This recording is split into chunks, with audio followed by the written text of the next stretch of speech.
Hey, my name's Nathan. I first met Andy when he was 16 and I think I was 18. And it was actually at a Primal Big Gig show, which is like this big concert that was run every year. So he was 16 and I met him out in the back room and he was DJing. He was about to go on and do this DJing thing. And it was kind of a big deal. Like there was bands like Form, like pretty big band, Brooke Phaser, Stereogram. Like, so these guys were playing and here's like Andy Aky, 16-year-old, like up there DJing in the middle of them, kind of going for it. And I was like, wow, this guy is so cool. I just thought he was so cool. I was like 18, he was 16. I was like, whoa, this guy has like made it. So we talked about like DJing and hip hop and cool stuff like that, and he just wasn't fazed at all that he was about to go on and just perform in front of this big crowd of people, and he was just like, yeah, whatever, you know, it's no big deal. I think the reason, like kind of following off Dave there, I think the reason that Andy had so many phases and tried so many different things in life, that probably because like after a month, he'd already like done it, like he could do it, like he was the man, he'd mastered it. Something that would take like me and probably the rest of us like 3 years to do, he was like, oh, a month, and he's done it, he's mastered the sport, he's on to the next thing. You know, he's like just moved through life so quickly because he was so good at everything. And you know, we all just kind of mocked him a little bit, like, oh yeah, what, kite surfing's cool, man. But like the cool thing is that like, sorry bro. KFC, but the cool thing, like he was actually way too good at it, and we all just like, oh, stink, like because he just like was so much better than us. So many of us spend like our lives thinking about all the cool things we want to do. You know, like we want to start businesses, we want to get better at this hobby and this sport, but not my friend Andy. You know, he didn't just think about stuff; he was the guy to do it. Anything that came into his head, he was doing it. Like the next day, the next week, sure to be doing it. Whether that thing was new, like learning a new trick on a wakeboard or starting a business or learning to fly a remote control helicopter, I mean, who does that? But if he could visualize it, if he could see it, then the next thing you know, he'd be doing it. And the cool thing is, he never did it half-heartedly. Like, he never did anything half-heartedly. Always 100%, fully. Whether it was his relationship with God, everything, 100%. Whether it was a relationship with each one of us, he was totally into it. My most fondest memories of Andy are just those things, those surprising kind of things that just happened kind of out of the blue, which was pretty common. You know, things that happen when you least expect them. And so recently, just like 2 weekends ago, in Whangamata, it was my stag party. And so we cruised down, I was in a pink dress, and so it was kind of like meant to be my night. And we go to this karaoke bar, and so I sing one song. Next thing you know, Andy is there, like just taking it home, just singing his heart out and doing his bum dance. Has anyone seen his bum dance? I won't do it because I can't do it, but he can bum dance like a booty African woman. Like he's just got it down, right? He's got it down. And so all the locals are just like, who is this guy, applauding him? So he finishes his song and his bum dance, and everyone just stands up there, applaud him. He didn't stop there. He busts into a freestyle rap. So seriously, followed by an altar call, and it's like, we're all Christians and we don't need alcohol to have fun if you want to know Jesus. And like, this is in the middle of a karaoke bar.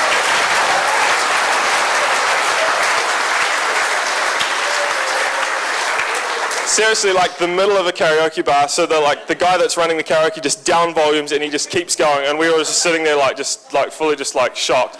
And like we were shocked, and like we know about altar calls, but like the bar staff and the locals were just like, what the heck? Like they had no idea, but they loved him. Like the grandmothers were just like, thanks for a great night, and everyone was like loving him.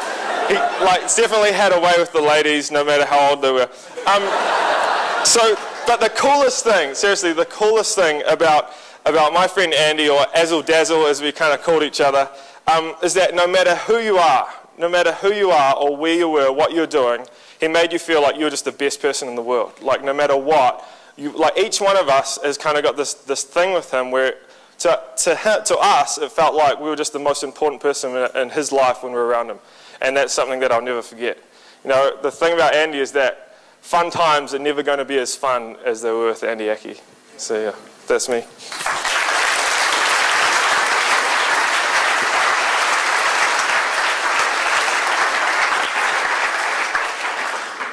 That's true, Nathan, man. I don't know if you guys have seen that episode of South Park where Cartman breaks his funny fuse. He says the funniest thing ever, and from then on he's a bit down because nothing will ever be that funny again. We had a moment a few months ago after Simon O'Hanlon's wedding around at Ngāpui Flat, and it must have been a dozen guys. And I'm going to spare you the details, man, but Andy did something so funny that no one laughed. I'm not having you on here. He did something so funny, no one laughed. Everyone just held their guts, dropped to the floor, and tried just to breathe, man. And I hurt for days, man. It was awesome. The last point that Nathan brought up, and it's cool, is that you know, there was such a depth to this guy as well. You know, we're talking about this crazy, zany, sanguine Andy, but there was such a generous, such a humble, such a God-loving Andy as well that we came to love. And so to talk about that, there's the last group, if wherever you guys are, could come and talk about some of that stuff. That'd be awesome. Cheers, Ben.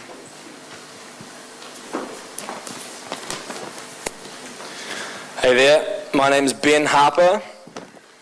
I knew Andy for the last 2.5 years. In that time, I got to see the full array of everything that we've heard about Andy. You know, all the things that made him an incredible friend, brother, son, and leader. And in the truest sense of the word, Andy was a real leader. And, you know, in our group of mates, things were never the same unless Andy was there to give his input into the situation or to input his humour onto a situation. But one story that I remember very fondly of Andy is at the last getaway camp that we've just been at. We had a pretty amazing time the whole time. And the last night he got to spend a time with his boys that he was pastoring at Bays Primal. And he'd wanted to talk to them about a few things for quite a while, and it was on his heart for about 6 months. And he finally had that opportunity on that night to talk to them and really input into them. And we'd had a moment at the boys' meeting earlier on where a few guys got up and told who their mentors were and people that they really looked up to. And I just remember Andy coming down to the last meeting about 2 hours afterwards, and he just had this look on his face. And I just knew immediately, I was like, you know, what's up, Andy? Because he obviously just wanted to tell a story. And he was like, oh, I just talked to my boys about that stuff. And he was like, it was the most amazing feeling ever. After I talked to them, they just all looked at me and said, you know, Andy, you're our mentor. We totally look up to you.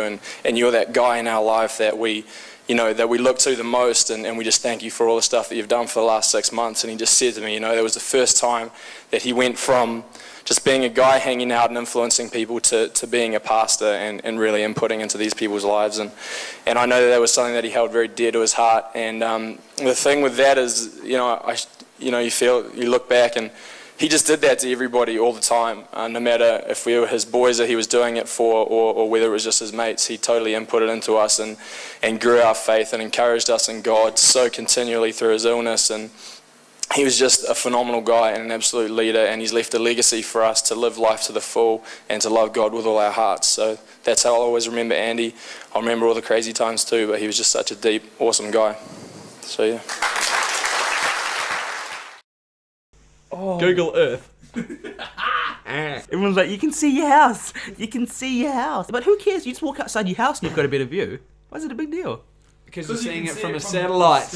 Oh. But I'm not with you on this one, Andy. Andy's on the fight alone. Nah, it's Google's sweet. I reckon good on the man. Oh, you huge 180. Yeah.